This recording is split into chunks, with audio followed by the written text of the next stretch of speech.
Next जो disease आज हमें पढ़नी है, थैलेसीमिया।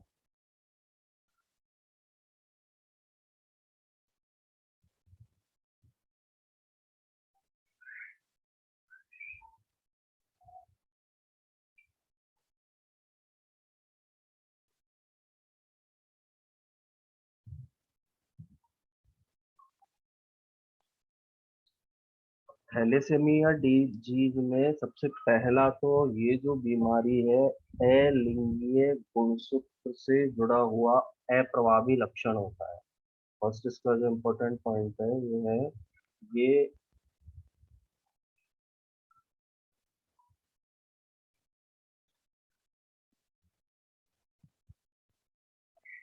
अलिंगीय गुणसूत्र से जुड़ा अप्रभावी लक्षण है। अलिंगीय गुणसूत्र से जुड़ा हुआ अप्रभावी लक्षण होता है। अब इसका मीनिंग क्या है? ऑटोसोम, एलोसोम, हम डिफरेंट टाइप की डिजीज के अंदर पढ़ चुके हैं। तो ये अलिंगीय गुणसूत्र या ऑटोसोम से जुड़ा हुआ विकार है, डिजीज है। और अप्रभावी, अप्रभावी का मतलब है जब इसके दो समयुग्मजी जीन किसी व्यक्ति के अंदर प्रेजेंट होंगे तो उसके अंदर ये थैलेसीमिया डिजीज होती है। नॉन सेक्सुअल क्रोमोसोम से या कायिक गुणसूत्र से या अलिंगीय गुणसूत्र से जुड़ा हुआ ये अप्रभावी लक्षण होता है। और मेंडलीय विकार के अंतर्गत अंदर आ रहा है ये, इसलिए ये जनकों से बच्चों के अंदर जाता है, यानी वंशानुगत विकार है। एक पीढ़ी से दूसरी पीढ़ी में जाता है, इसलिए इसको हम बोल सकते हैं यह वंशानुगत डिजीज होती है या वंशानुगत विकार होता है, हेरिडिटरी डिजीज है। अपने माता पिता से, जनक से किसके अंदर जाती है? बच्चे के अंदर जाती है। अब ये होता किसके कारण है? जब जीन में उत्परिवर्तन हो जाता है या म्यूटेशन हो जाता है, जब क्रोमोसोम में उपस्थित जीन में उत्परिवर्तन होगा। परिवर्तन को ही हम बोलते हैं म्यूटेशन। जीन में उत्परिवर्तन के कारण ही हो सकता है। उत्परिवर्तन में भी मेनली किसके कारण से हो सकता है? विलोपन। म्यूटेशन के टाइप पढ़े थे हमने, उत्परिवर्तन में होता है डिलीशन या विलोपन। गुणसूत्र में किसी एक जीन का टूटकर अलग हो जाना, उसे बोला जाता है विलोपन या डिलीशन। तो उसके कारण ये, उसके परिणाम स्वरूप ये उत्पन्न होता है। इस रोग के अंदर होता क्या है? जो हीमोग्लोबिन बनाने वाला एक प्रोटीन है, ग्लोबिन। जैसे हीमोग्लोबिन की स्ट्रक्चर को हम देखें तो हीमोग्लोबिन, हीमोग्लोबिन में क्या क्या पाया जा रहा है? एक तो होता है हीम। हीम का मतलब है आयरन, Fe। और एक इसके अंदर क्या पाया जाता है? Globin protein. हीमोग्लोबिन का निर्माण होता है आयरन और ग्लोबिन प्रोटीन के आपस में मिलने से। अब ये जो ग्लोबिन प्रोटीन होती है, इस ग्लोबिन प्रोटीन का निर्माण होता है दो तरह की श्रृंखलाओं से। एक अल्फा पॉलीपेप्टाइड श्रृंखला होती है, दूसरी होती है बीटा पॉलीपेप्टाइड श्रृंखला। ग्लोबिन प्रोटीन को बनाने वाली दो टाइप की श्रृंखलाएं होती है, दो टाइप की पॉलीपेप्टाइड चेन होती है। पहली को बोलेंगे अल्फा, दूसरी चेन को क्या बोला जाता है? बीटा। इस रोग के अंदर, थैलेसीमिया डिजीज के अंदर, हीमोग्लोबिन को बनाने वाले ग्लोबिन की किसी भी एक श्रृंखला का निर्माण कम हो जाता है। यानी इस डिजीज के अंदर हुआ क्या? थैलेसीमिया डिजीज में, इस रोग में हीमोग्लोबिन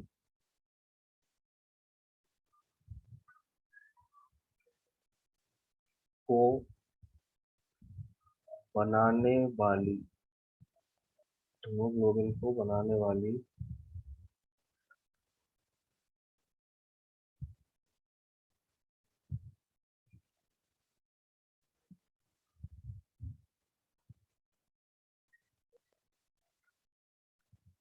हीमोग्लोबिन को बनाने वाली ग्लोबिन प्रोटीन, मैंने बताया था ना हीमोग्लोबिन के अंदर कौन सी प्रोटीन पाई जा रही है? ग्लोबिन। हीमोग्लोबिन को बनाने वाली ग्लोबिन प्रोटीन की किसी एक श्रृंखला, किसी एक श्रृंखला, श्रृंखला कौन सी हो सकती है? अल्फा श्रृंखला या फिर कौन सी श्रृंखला है? बीटा श्रृंखला। अल्फा श्रृंखला या बीटा श्रृंखला के निर्माण में कमी आ जाती है, के निर्माण में कमी आ जाती है। थैलेसीमिया डिजीज के अंदर क्या होगा?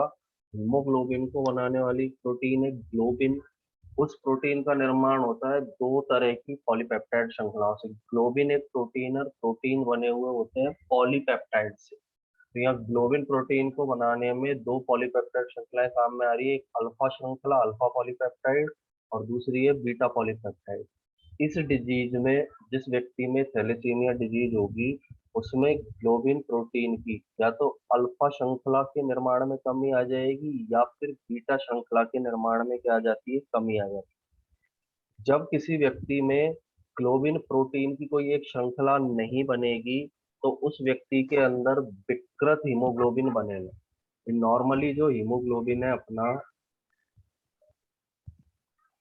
नॉर्मली जो हीमोग्लोबिन है उसके अंदर पाई जा रही है एक अल्फा चैन और दूसरी कौन सी पाई जा रही है? बीटा चैन। हीमोग्लोबिन बना हुआ है एक तो हीम से और दूसरा किससे बना है? ग्लोबिन प्रोटीन से।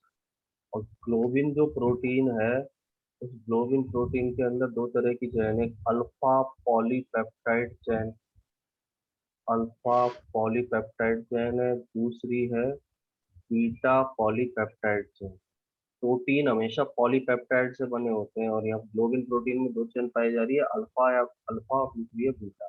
थैलेसीमिया डिजीज में या तो अल्फा पॉलीपेप्टाइड सही प्रकार से नहीं बन पाएगी या फिर क्या होगा? बीटा पॉलीपेप्टाइड चेन सही तरह से नहीं बनेगी। इन दोनों के सही तरह से नहीं बनने के कारण विकृत प्रकार के हीमोग्लोबिन का निर्माण होता है। एक सही प्रकार का हीमोग्लोबिन अणु शरीर के अंदर नहीं बन पाता है। विकृत हीमोग्लोबिन बनेगा तो उसका इफेक्ट शरीर पर क्या होगा? विकृत हीमोग्लोबिन के कारण शरीर में एनीमिया हो जाता है। एनीमिया बोला जाता है रक्त की कमी को। यानी जब बॉडी के अंदर विकृत हीमोग्लोबिन बनेगा तो शरीर के अंदर एनीमिया उत्पन्न हो जाएगा और यही इस रोग का लक्षण है। थैलेसीमिया डिजीज में व्यक्ति किस रोग से पीड़ित हो जाता है? एनीमिया से। व्यक्ति के शरीर में रक्त की कमी आ जाती है, तो ये इसके अंदर, इस डिजीज के अंदर दिखाई देगा। अब थैलेसीमिया रोग का क्लासिफिकेशन दो टाइप में किया गया है। थैलेसीमिया रोग को हम दो प्रकार में बांट सकते हैं, अल्फा थैलेसीमिया और दूसरा वाला कौन सा होगा? Beta thalassemia. अब नाम में ही है, जब ग्लोबिन प्रोटीन की अल्फा श्रृंखला का निर्माण सही प्रकार से नहीं होगा तो उसको हम कौन सा थैलेसीमिया बोल देंगे? Alpha thalassemia. जब ग्लोबिन प्रोटीन की अल्फा ग्लोबिन श्रृंखला का उत्पादन सही तरह से नहीं होता है, नहीं बनती है, तो अल्फा थैलेसीमिया। बीटा थैलेसीमिया, जब ग्लोबिन प्रोटीन की बीटा चैन का या बीटा पॉलीपेप्टाइड श्रृंखला का निर्माण सही प्रकार से नहीं होगा तो उसे किस नाम से जाना जाता है? बीटा थैलेसीमिया नाम से जाना जाता है। अल्फा जो थैलीसीमिया है, इस डिजीज के लिए जो इसका जो इसमें जो अल्फा थैलीसीमिया जो डिजीज पाई जा रही है, ये होती है क्रोमोसोम नंबर 16 के कारण। जब क्रोमोसोम नंबर 16 पर उपस्थित जो जीन है उनके अंदर उत्परिवर्तन होगा तो अल्फा थैलीसीमिया रोग उत्पन्न होगा। और जब क्रोमोसोम नंबर 11, गुणसूत्र नंबर 11 में उत्परिवर्तन या म्यूटेशन होगा तो बीटा थैलेसीमिया नामक डिजीज प्रोड्यूस होती है। यानी अल्फा थैलेसीमिया बीमारी कब होगी? जब क्रोमोसोम नंबर 16 पर उपस्थित जीनों में उत्परिवर्तन होगा तो अल्फा थैलेसीमिया उत्पन्न होता है। जब क्रोमोसोम नंबर 11 पर उपस्थित जीन के अंदर म्यूटेशन होगा या उत्परिवर्तन होगा तो बीटा थैलेसीमिया जो डिजीज है वो इसके अंदर उत्पन्न होगी। अब इसमें एक्चुअल में होता क्या है, अभी एक बार समझ लो, लिखने वाला मैं एक साथ बताऊंगा पूरा, अभी आगे जो था इसके अंदर हो क्या रहा है। अभी ऊपर हमने पढ़ा एक अल्फा थैलीसीमिया तो हुआ, अल्फा थैलीसीमिया का रीजन क्या है? क्रोमोसोम नंबर 16 में म्यूटेशन हुआ या उत्परिवर्तन हुआ। क्रोमोसोम नंबर 16 पर जो जीन पाए जा रहे हैं उनके अंदर म्यूटेशन या परिवर्तन हुआ, जिसके कारण कौन सी डिजीज प्रोड्यूस हुई, अल्फा थैलेसीमिया। अब क्रोमोसोम नंबर 16 के अंदर क्या होता है, दो तरह के जीन पाए जा रहे हैं। HBA फर्स्ट, इस क्रोमोसोम पर दो जीन है, HBA फर्स्ट, और दूसरा जीन पाया जा रहा है HBA सेकंड। क्रोमोसोम नंबर 16 है ये, इस पर दो जीन प्रेजेंट है, एक HBA फर्स्ट है और एक दूसरा कौन सा है, HBA सेकंड। अब इनमें से किसी भी एक जीन के अंदर परिवर्तन हुआ, मान लो HBA फर्स्ट के अंदर म्यूटेशन हो गया, उसमें परिवर्तन हुआ, तो कौन सी डिजीज हो जाएगी, अल्फा थैलेसीमिया। यदि HBA सेकंड इस जीन के अंदर म्यूटेशन हुआ तो भी कौन सी डिजीज हो जाएगी, अल्फा थैलेसीमिया। अभी होने कौन से क्रोमोसोम पर पाए जा रहे हैं, 16 नंबर के क्रोमोसोम पर पाए जा रहे हैं ये। और दोनों में ही यदि उत्परिवर्तन हुआ, पहले तो अलग अलग हो रहा है और दोनों में एक साथ उत्परिवर्तन हुआ तो भी कौन सी डिजीज होगी, अल्फा थैलेसीमिया डिजीज उत्पन्न होगी। HBA फर्स्ट में उत्परिवर्तन होने पर भी अल्फा थैलेसीमिया होगा, सेकंड में उत्परिवर्तन हुआ तो भी अल्फा थैलेसीमिया होगा, दोनों में एक साथ उत्परिवर्तन हुआ तो भी अल्फा थैलेसीमिया नामक डिजीज है। ऐसे ही बीटा जो थैलासीमिया पढ़ा है हमने अभी, बीटा थैलेसीमिया में बताया था मैंने, बीटा थैलेसीमिया जो है ये होती है क्रोमोसोम नंबर 11। माइक इसका ओपन है।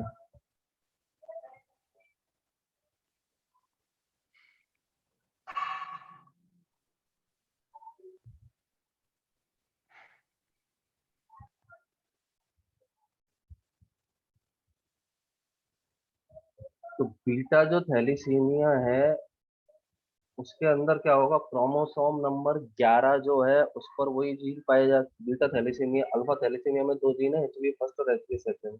बीटा थैलीसीमिया में क्रोमोसोम नंबर 11 पर केवल एक जीन पाया जाता है। बीटा थैलीसीमिया का नियंत्रण जो है एकल जीन से होगा।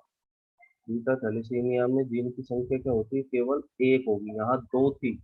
यहाँ दो थी ना, फर्स्ट जीन ये है, सेकंड जीन ये है, लेकिन बीटा थैलीसीमिया में केवल क्या पाया जा रहा है, एकल जीन पाया जाता है।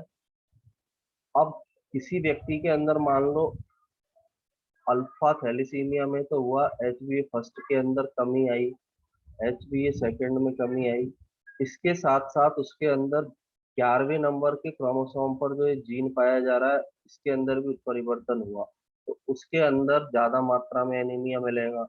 ये तीन कंडीशन है इसके अंदर। यदि जैसे बीटा थैलीसीमिया के जीन को हमने रिप्रेजेंट कर दिया HBB जीन से, है ना, beta thalassemia HB beta gene, और इसको अल्फा को हमने HBA से किया था। यदि किसी पर्सन में ये हुआ HBA फर्स्ट, एक दूसरा जीन है हमारे पास HBA सेकंड, अल्फा थैलेसीमिया के लिए जिम्मेदार है, क्रोमोसोम नंबर 16 पर है। एक जीन है हमने मान लिया HBB, क्योंकि एक ही होता है बीटा का। अब इसमें क्या हुआ, यदि किसी व्यक्ति में इसमें उत्परिवर्तन हुआ तो उसके अंदर कौन सी डिजीज हो गई, अल्फा थैलीसीमिया। इसमें उत्परिवर्तन हुआ तो भी उसके अंदर हो गई अल्फा। इसमें परिवर्तन हुआ तो उसके अंदर कौन सी डिजीज हो गई, बीटा थैलेसीमिया डिजीज हो गई। अब किसी पर्सन के अंदर यदि केवल इस जीन में उत्परिवर्तन हुआ तो थैलीसीमिया में हमने पढ़ा है क्या हो रहा है, एनीमिया। एनीमिया हो गया, इसमें भी होगा तो भी एनीमिया होगा, और इसके अंदर भी म्यूटेशन हुआ तो भी उसके अंदर क्या होगा, एनीमिया बीमारी होगी। अब यहाँ जो ये एनीमिया पाया जा रहा है, ये एनीमिया या खून की कमी कितनी मात्रा में होगी ये निर्भर करता है कि कितने जीनों में उत्परिवर्तन हुआ है। यदि एक केवल इसके अंदर उत्परिवर्तन हुआ तो जो ब्लड की कमी है वो होगी कम, एनीमिया कम होगा। यदि दोनों के अंदर हो गया, फर्स्ट और सेकंड इन दोनों में म्यूटेशन हुआ तो एनीमिया की मात्रा थोड़ी क्या हो जाती है, अधिक हो जाती है। और यदि तीनों के अंदर ही फर्स्ट सेकंड थर्ड तीनों में म्यूटेशन हुआ तो अत्यधिक एनीमिया पाया जाता है, यानी उस व्यक्ति में बहुत ज्यादा रक्त की कमी आ जाएगी। यानी सीधा सा इसका कहने का मतलब ये है, ये एक या दोनों जीनों में उत्परिवर्तन के कारण ये बीमारी उत्पन्न होती है। और जितने जीन प्रभावित होंगे, HBA फर्स्ट, अकेला प्रभावित होगा तो उस व्यक्ति के शरीर में कम मात्रा में एनीमिया होगा। दो प्रभावित हुए, मान लो एचबीए फर्स्ट एचबीए सेकंड, तो वो थोड़ा ज्यादा मात्रा में एनीमिया होगा उस व्यक्ति में। तीनों ही जीन यदि प्रभावित हो गए, तीनों जीनों में परिवर्तन हो गया, एचबीए फर्स्ट एचबीए सेकंड और एचबीवी में, तो उस व्यक्ति में अत्यधिक मात्रा में एनीमिया नामक बीमारी पाई जाती है। इस डिजीज को हम थैलेसीमिया कहते हैं। अब एक सिकल सेल एनीमिया डिजीज और हमने पढ़ी थी, दोनों के अंदर अंतर क्या है? थैलेसीमिया के अंदर तो क्या हो रहा है, थैलेसीमिया जो डिजीज है, इस बीमारी में तो क्या हो रहा है, ग्लोबिन कम मात्रा में बन रहा है। यानी यहाँ पर तो क्या हो रहा है, ग्लोबिन कैसी मात्रा में बन पा रहा है, कम मात्रा में।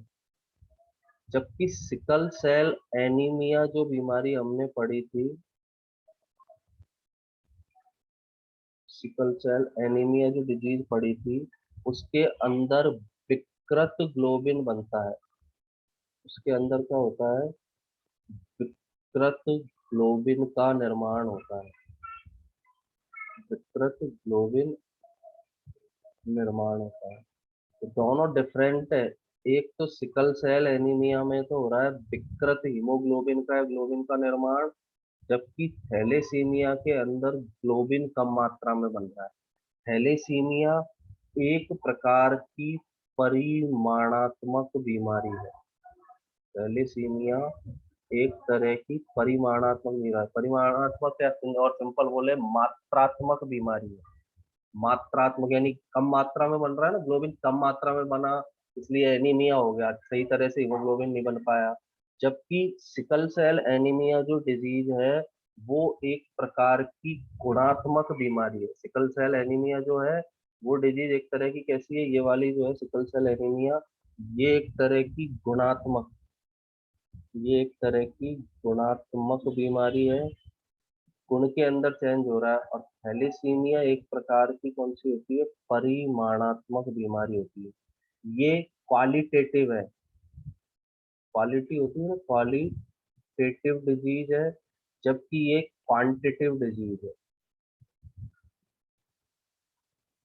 ये दोनों में डिफरेंस है। सिकल सेल एनीमिया एक प्रकार की क्वांटिटिव डिजीज है, विकृत ग्लोबिन का निर्माण हो रहा है। सॉरी, परिमाणात्मक, क्वालिटी। एक क्वालिटेटिव डिजीज होती है और एक कौन सी डिजीज होगी, इसके अंदर क्वांटिटिव डिजीज होगी। उल्टा लिख दिया मैंने इसको, क्वांटिटिव ये हो गई, ये हो गई क्वांटिटिव, क्वांटिटिव, और ये कौन सी होती है, क्वालिटेटिव। तो समझने के लिए हमने इसमें दिखाया कि एक तो क्वालिटेटिव यानी क्वालिटी के अंदर दिक्कत है, और एक में किसमें दिक्कत है, क्वांटिटी या मात्रा के अंदर क्या पाई जा रही है, इसके अंदर दिक्कत पाई जा रही है। तो दोनों में डिफरेंस भी याद रखना है। थैलीसीमिया एक प्रकार की परिमाणात्मक या क्वांटिटिव डिजीज होती है, और सिकल सेल एनीमिया एक प्रकार की गुणात्मक या क्वालिटेटिव डिजीज होती है। सिकल सेल एनीमिया में ग्लोबिन जो बनता है वो विकृत होता है, हीमोग्लोबिन जो होता है वो सही प्रकार से नहीं बन पाता, इसलिए आरबीसी का शेप कैसा हो जाता है, सिकल सेल। थैलीसीमिया में ग्लोबिन के अंदर कोई चैन नहीं बन पाती है, अल्फा चैन नहीं बनेगी या बीटा चैन नहीं बनेगी, और ग्लोबिन की मात्रा कम हो जाती है। मात्रा को ही बोलते हैं हम परिमाण या क्वांटिटी, तो वो क्वांटिटिव डिजीज हो गई। सिकल सेल एनीमिया में ग्लोबिन जो है उसके गुण के अंदर चेंज हुआ, क्वालिटी के अंदर चेंज हुआ, विकृत ग्लोबिन बना, इसलिए उसको क्वालिटेटिव डिजीज के नाम से जाना जाता है। इसमें 3 पॉइंट्स हमने पढ़े थे। अब देखो, सबसे पहले और फिर से रिपीट कर देता हूँ, अलिंगीय गुणसूत्र से जुड़ा हुआ अप्रभावी लक्षण है, पढ़े थे ना 16 और 11। अलिंगीय गुणसूत्र भी कौन कौन से इसके अंदर हो सकते हैं, एक तो क्रोमोसोम नंबर कौन सा 16, और क्रोमोसोम नंबर कौन सा हो सकता है 11। ये अलिंगीय गुणसूत्र इस रोग में प्रभावित होते हैं। और अप्रभावी लक्षण है जब दोनों जीन उपस्थित होंगे इसके, तो ही अपना प्रभाव दिखाएगा, संयुग्मन अवस्था में अपना इफेक्ट दिखाता है। वंशानुगत विकार है, हेरेडिटरी डिजीज है, मेंडेलियन डिजीज है, एक जनरेशन से दूसरी जनरेशन में जाती है। जीन में उत्परिवर्तन के कारण उत्पन्न होती है। जीन में उत्परिवर्तन जो है मेनली होता है विलोपन के कारण, तो जीन में उत्परिवर्तन के कारण उत्पन्न, जीन के अंदर उत्परिवर्तन होगा, उसके कारण ये डिजीज जो है वो प्रोड्यूस होगी। इस रोग में हीमोग्लोबिन को बनाने वाली जो ग्लोबिन प्रोटीन है, उसकी किसी एक श्रृंखला अल्फा या बीटा जो होता है, अल्फा या बीटा जो चयन है, उसके निर्माण के अंदर क्या आ जाती है, कमी आ जाती है। जब ये क्रिया होगी, अल्फा या बीटा के निर्माण में कमी आएगी, तो क्या होगा,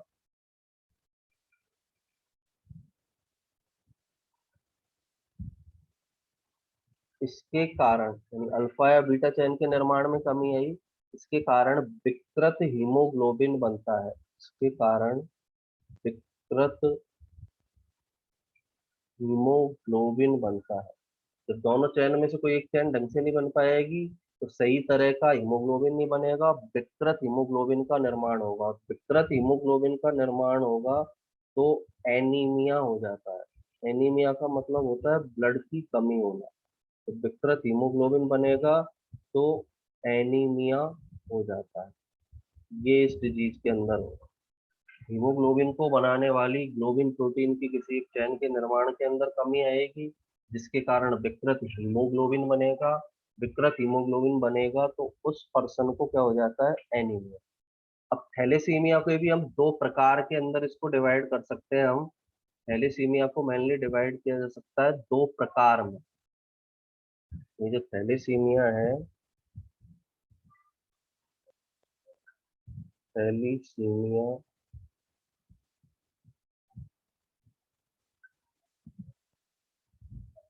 को बांटा जाता है दो प्रकार के अंदर, यानी थैलीसीमिया भी दो प्रकार का होता है। एक है अल्फा थैलीसीमिया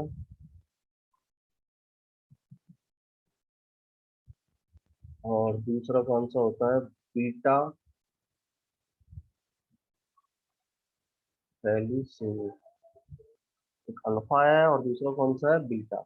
अभी हमने पढ़ा था अल्फा थैलीसीमिया के अंदर तो क्या होगा, अल्फा ग्लोबिन श्रृंखला प्रभावित होती है। अल्फा थैलीसीमिया में इसके अंदर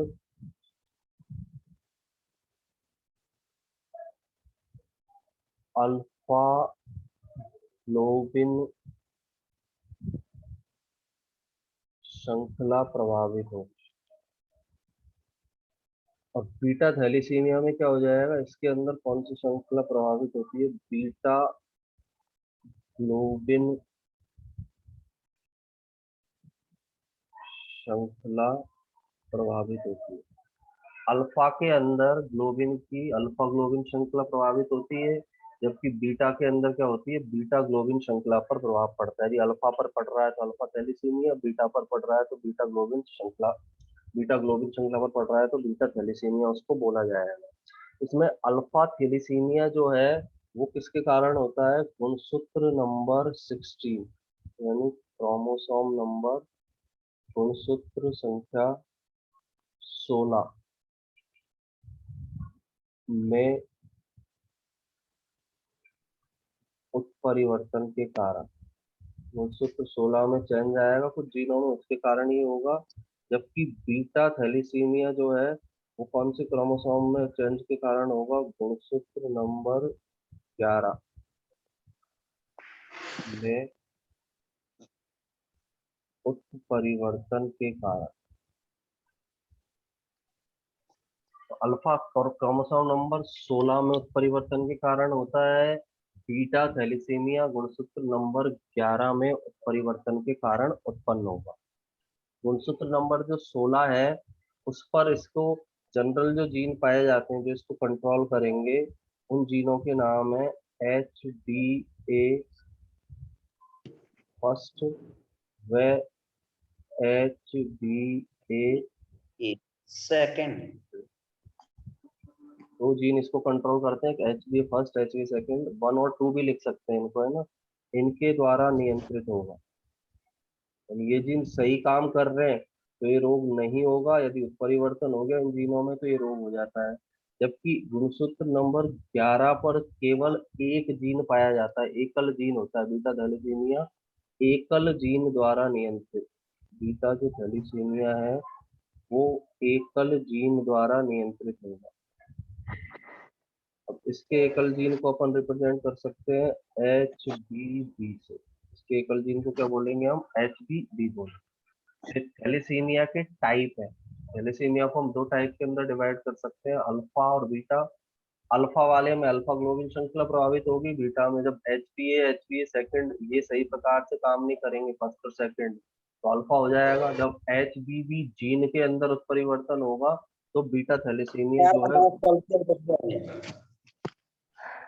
क्लास चल रही है। माइक बंद कर ले बेटा, जिसका भी चालू है। बता सकता है।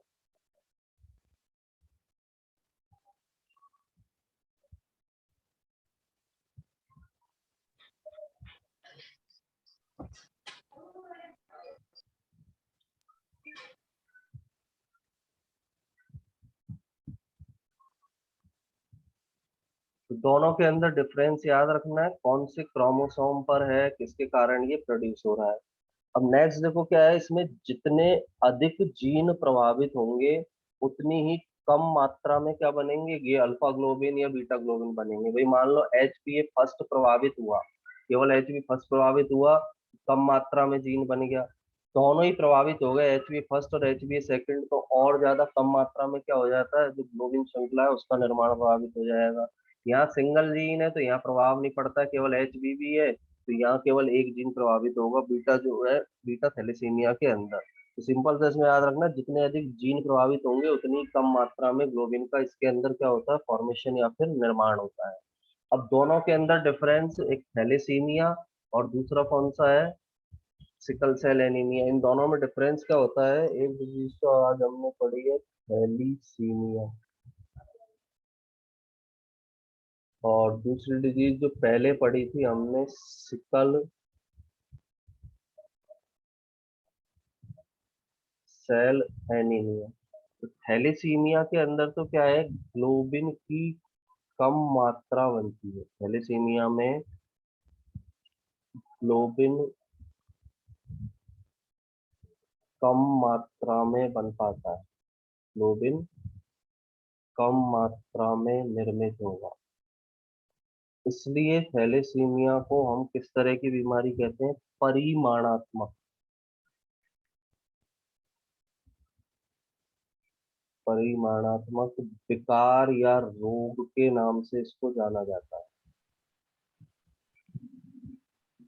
जबकि सिकल सेल एनीमिया जो है उसके अंदर क्या होता है, विकृत ग्लोबिन का निर्माण होता है। सिकल सेल एनीमिया जो डिजीज है उसके अंदर विकृत ग्लोबिन, यानी सही प्रकार का ग्लोबिन नहीं बनता है, तो विकृत ग्लोबिन का निर्माण होता है, विकृत ग्लोबिन का निर्माण होगा। और जो ये है विकृत ग्लोबिन जो बन रहा है, वो एक्चुअली ग्लोबिन के अंदर क्या हो रहा है, गुणात्मक या क्वालिटी बेस पर चेंज हो रहा है, इसलिए इसको हम बोलते हैं गुणात्मक विकार या बीमारी। ये क्वालिटेटिव डिजीज है और ये जो है क्वांटिटेटिव डिजीज है।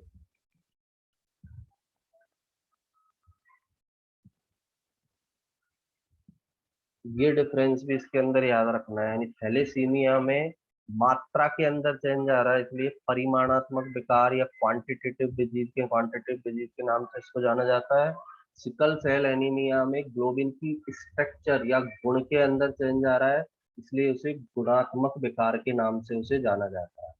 सिकल सेल एनीमिया और इनके अंदर दोनों में मेनली ये डिफरेंस पाया जाता है। जैसे मेनली इनके स्क्रीनशॉट ले लेना तुम लोग, इसको तो मैं हटा देता हूँ, समझने के लिए था केवल, है ना। सबसे फर्स्ट ये जो है फर्स्ट पेज इसका ले लेना अभी, थैलेसीमिया का।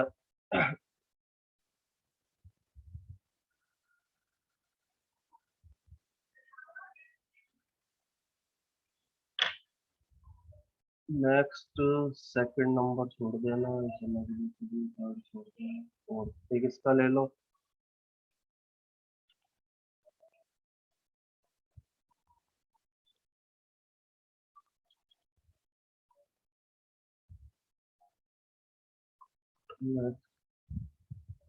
एक इसका ले लेना, दोनों के अंदर डिफरेंस क्या पाया जा रहा है, क्वांटिटेटिव है एक क्वालिटेटिव।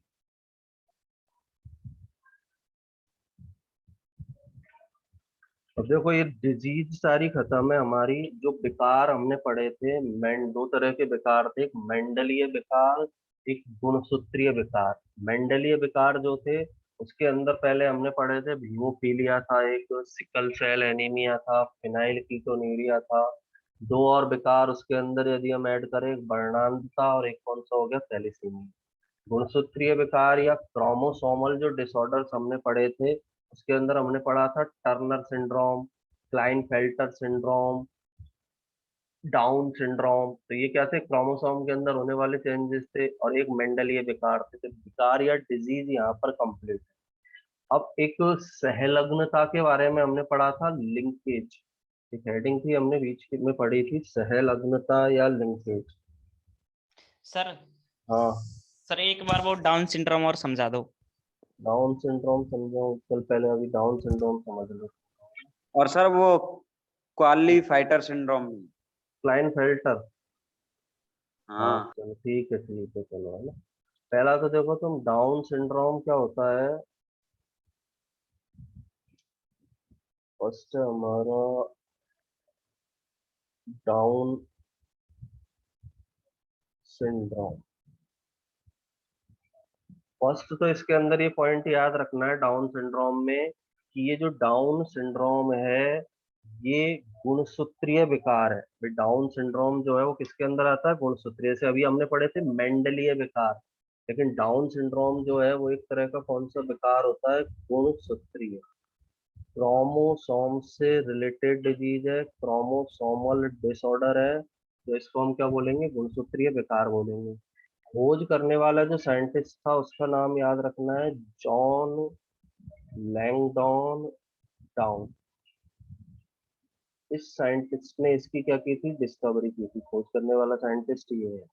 अब इसके अंदर होता क्या है, जिस पर्सन में डाउन सिंड्रोम होगा उसमें 21वें जोड़ी क्रोमोसोम, 21वें जोड़ी जो गुणसूत्र हैं वो दो के स्थान पर तीन हो जाते हैं। दो के स्थान पर कितने हो जाएंगे, तीन। नॉर्मल जो व्यक्ति है उसके अंदर 21वें पेयर क्रोमोसोम पाए जा रहे हैं, दो, फर्स्ट सेकंड, ये नॉर्मल के अंदर है। जिसके अंदर ये डिजीज होगी उसमें ये क्रोमोसोम कितने हो जाएंगे, तीन, फर्स्ट सेकंड थर्ड। तो ये जो कंडीशन हुई, 21वें जोड़ी गुणसूत्र दो की जगह पर कितने हो गए, तीन हो गए। इसे बोला जाता है 21वें जोड़ी गुणसूत्रों का एकादि सूत्र। 21वें जोड़ी गुणसूत्रों का एकादि सूत्र। एक अधिक हो गया ना 21वें जोड़ी गुणसूत्र, इसलिए इसको 21वें जोड़ी गुणसूत्रों को क्या बोला जाएगा, एकादि सूत्र या ट्राइसोमी। 21वें जोड़ी गुणसूत्रों में ट्राइसोमी हो गई, या उनमें एक क्रोमोसोम क्या हो गया, बढ़ गया। तो जिस व्यक्ति में 21वें जोड़ी गुणसूत्र दो की जगह पर तीन हो जाएंगे उसके अंदर ही डाउन सिंड्रोम हो जाएगा। डाउन सिंड्रोम को ही मंगोलाइड जड़ बुद्धिता भी कहते हैं। इसी रोग को क्या बोला जाता है, मंगोलाइड जड़ बुद्धिता। अब ये नाम इसलिए दिया है क्योंकि एक मंगोल जाति होती है, उसके जैसे कुछ लक्षण इसके अंदर पाए जा रहे हैं इस डिजीज में, इसलिए मंगोलाइड जड़ बुद्धिता बोला। जड़ बुद्धिता का मतलब होता है ब्रेन का सही तरह से डेवलपमेंट नहीं हो पाना, ब्रेन का रिटार्डेशन हो जाना। इसलिए इस रोग का दूसरा अन्य नाम क्या है, मंगोलाइड जड़ बुद्धिता।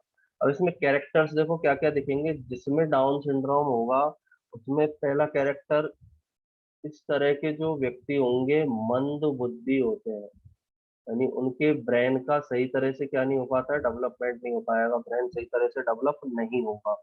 दूसरा, इनका मुख खुला रहता है, यानी जन हमेशा, नॉर्मली हम जो लोग हैं हमारे मुख को बंद रख के रखते हैं जनरल कंडीशन में, लेकिन ये हमेशा अपने मुंह को क्या करेंगे, खुला रखते हैं, कभी भी उनको अपने को बंद नहीं रखेंगे। तीसरा इसमें कैरेक्टर दिखाई देगा, इनकी जो गर्दन है वो छोटी होती है, यानी गर्दन का जो लंबाई है, लेंथ है, अन्य पर्सन की तुलना में गर्दन छोटी होगी, और गर्दन की चौड़ाई ज्यादा होती है, ब्रॉड ज्यादा होती है, चौड़ाई इसकी ज्यादा पाई जाएगी।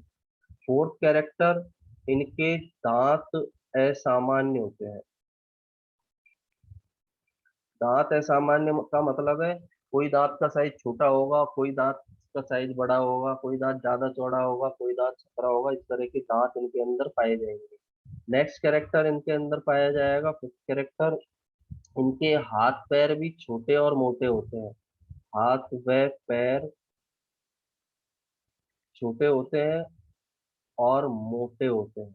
जनरल जो व्यक्ति है उसकी तुलना में इनके हाथ पैर भी छोटे और कैसे पाए जाते हैं, मोटे पाए जाते हैं। अगला कैरेक्टर, इनका कद भी छोटा होता है। इनका जो साइज है, कद है, लंबाई भी इनकी कैसी पाई जाएगी, छोटी होगी, ज्यादा लंबे नहीं होंगे, कद छोटा पाया जाता है। और जनन अंग अविकसित होते हैं। जननांग अविकसित होंगे, यानी इनके जनन अंगों का सही प्रकार से विकास नहीं हो पाता है। अब जनन अंग सही तरह से विकसित नहीं है तो ये जो बंद होंगे, स्टाइल होंगे, बच्चे उत्पन्न करने में इनको दिक्कत होती है, बच्चे उत्पन्न नहीं कर सकते हैं। नेक्स्ट इसका कैरेक्टर, इनके हृदय में जन्म से ही दोष उपस्थित होता है। सेवंथ कैरेक्टर है इसका, इनके हृदय में जन्म से जन्म से दोष प्रेजेंट होगा। जैसे बोलते हैं ना अपन की बच्चे के हार्ट के अंदर छेद है, तो उस तरह का दोष जो है डाउन सिंड्रोम वाले पर्सन में पाया जाएगा। हार्ट इनका सही प्रकार से काम नहीं कर पाता क्योंकि जन्म से ही इनके हार्ट के अंदर कमी पाई जाती है, दोष प्रेजेंट होगा। इसके अलावा लास्ट कैरेक्टर इनका होता है, इनके श्वसन तंत्र में भी संक्रमण मिलता है। इनका जो श्वसन तंत्र है या रेस्पिरेटरी सिस्टम है, श्वसन तंत्र भी इंफेक्टेड होगा। इसमें श्वसन तंत्र में भी संक्रमण पाया जाता है। क्योंकि श्वसन तंत्र के अंदर भी इंफेक्शन या संक्रमण प्रेजेंट है। तो इस डिजीज को हम बोलते हैं डाउन सिंड्रोम। ऑटोसोमल डिजीज है, फर्स्ट पॉइंट इसके अंदर जो मेन याद रखना है, इस तरह की बीमारी है ऑटोसोमल। ऑटोसोमल डिजीज होती है, गुणसूत्रीय विकार है, खोजकर्ता जॉन लैंगडॉन डाउन है। होता क्या है, 21 पेयर का जो क्रोमोसोम है, दो की जगह पर तीन हो जाते हैं। नॉर्मल में मिल रहे हैं दो, इसमें रोग में हो जाएंगे तीन। अब एक बड़ा है इसलिए हिंदी में बोल दिया एकादि सूत्रण, 21वें जोड़ी गुणसूत्रों का एकादि सूत्रण होना। इंग्लिश में बोला जाता है trisomy of 21 pair of chromosome. 21 जोड़ी गुणसूत्र दो की जगह पर तीन हो गए। इसी डिजीज को हम मंगोलाइड